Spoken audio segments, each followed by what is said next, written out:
Ramogi TV kend ni joma kedo ne ratiro mag oganda ochiwo ywak nikech medruok mag ywaruok mag lowo to ahinya majuko mond liete e kaunti ma Migori ka gidwaro mondo piny owacho keto kenge mar tieko ywaruok mag lowo ma osekelo lal e kind oganda. George Juma miwa ler. Kwan mathoth mag jok ma manyo ratiro wechego mag lowo gin mond liete e kaunti ma Migori. Moko kuom mond lietegi osebedo e ywaruok mar lowo kuom higni moloyo 10. Kabene nyaka sani geno podonge. Lopa no maya higa 2014 dwe mar 8 tarik 2. Asetemo luwo to bagni mana ni. To kasedhi kaland gi barua no to adhi apimo ne land register, okawo kalam ya goge koni to gogo X kama to dire box to ngisa ni wuogo ko kiki chaki duoga kiduogo fisa kata bromaki. Koro nyaka kawuono asetemo luwo lobini to tama. Asewuotho kadhi ka sirikal okane hakina giduoka mana dala wadhi walos gi jodala. Kadhi dala jodala kwero ni nyathino otamo wangi onge kaka inyalo timo. Jokanyo ruogo makelo trogo mag oganda e kaunti ma Migori kawo ruogno ma Civil Society Organization Network kod mano ma National Legal Aid Service wane gisebedo ka giyudo cases mathoth mag lowo ma ilaro kuok e kaunti ma Migori.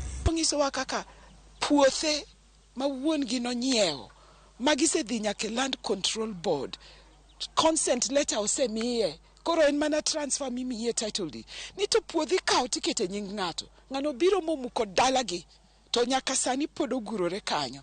Pesa loso, pesa wuotho. Kuom higni 10 mwasebedo kwatiyo Kisumu ka, achiel kuom kes mwayudo ka ng'eny ahinya gin cases mag lowo. To mag lowo ohinyo bedo mar lowo jok manonyiewo lowo to kamoro pok giloso gigi maber, kata jok monego tim gimoro miluongo ni succession. To gima wasefwenyo kuom ndalo mwasebedo kwatiyo higni 10 go en ni achiel kuom gik ma wayudo kuom japiny ma kawaida en ni ji mang'eny kamoro pod ok ong'eyo okenge monego kawo mondo mi oyud ratiro gi kuond monego dhiye mar mondo mi oyud ratiro.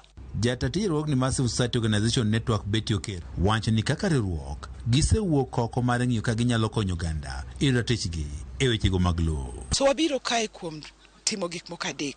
Mokwongo wapuonjo ji. Mar ariyo wadwa ng'e ni chandruok ma jogo nitiere godo en ang'o.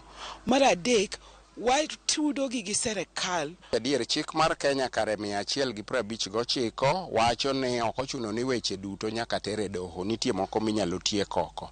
Koro mano be watemo embrace gimoro miluongo ni alternative justice system. Okero wacho ni bedo ni migepe mopogore opogore mag piny owacho oserem timo tijegi kaka owinjore bende osekelo medruok mag ywaruok mag lowo e kaunti ma Migori.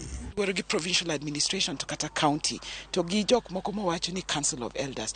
Jogi te onego bed ni kama wuok ni ywak ni lope imaye koka mano tikawe koka mano twinduse to nyaka obed ni gine monego bed ni giteno minegi ka gichung' ne gi ratir mondo gine kaka ginyalo konyogi. E kinde twak no manokelo mond liete mamanyo ratichgi mag lowo koyo kerogo mag oganda ne oyangore ni rem bedo kod obok madwarore mag lowo bendo seme moko mond liete bedo kod pek e ratichgi mag lowo. Ka wuon paro osetho to nitiere kalatese monego bed ni godo minyalo wacho ni magi ema ng'iso death certificate kata kitambulisho. Iyudo kaka mine onge ga gigigo. Mond liete mathoth e kaunti ma Migori wacho ni osemagi lowo kod mwandu mamoko kod wedegi ka giwacho ni okang' mar manyo ratichgi ka okalo kata doho ok osebedo mayot. George Juma, Ramogi TV, Migori.